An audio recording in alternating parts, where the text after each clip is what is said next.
директора этого замечательного театра, заместитель Осипов. Когда-то это место было сказкой. Здесь был дворец, и территория называлась Сказочное Королевство. Ты ведь знаешь, что этот театр основали в этом восстановленном дворце? Сам дворец разрушила какая-то крупная группа вандалов 3 года назад. А вот недавно его восстановили, и в нем решили сделать театр. Обнаружилось, что с тех пор, как хозяин забросил свой дворец перед нападением, права на землю стали принадлежать городу. Ну и мэр решил сделать тут театр. Ну ладно, я должен тебя проинструктировать. Я знаю, что тебе уже все рассказал сам директор, но послушать еще раз не помешает. В общем, ты теперь охранник. Следи за порядком в помещении, никого не впускай, посторонних прогоняй, и зарплата тебе гарантирована.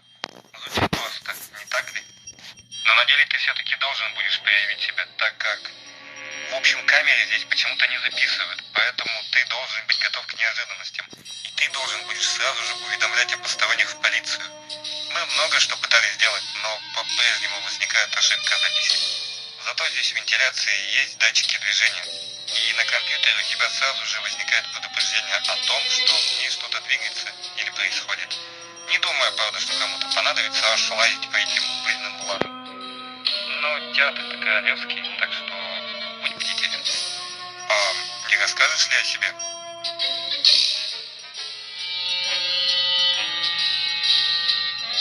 Ладно, понимаешь, не хочешь рассказывать. Значит так, тут еще не все успели поменять после ремонта, и поэтому поаккуратнее с аппаратурой. Она вроде тут еще с 2003 года. Еще даже камеры не везде в здании висят. Но этих пока достаточно. Электрогенератор в твоей комнате вообще старье.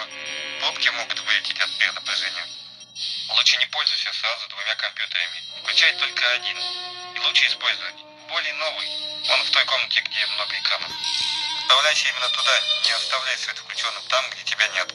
Если электричество вдруг попадет, то ты не сможешь работать. Просто следи за растратой электричества. Опять же, свет от лампы на столе вряд ли тебе пригодится. Ты же в основном будешь проводить время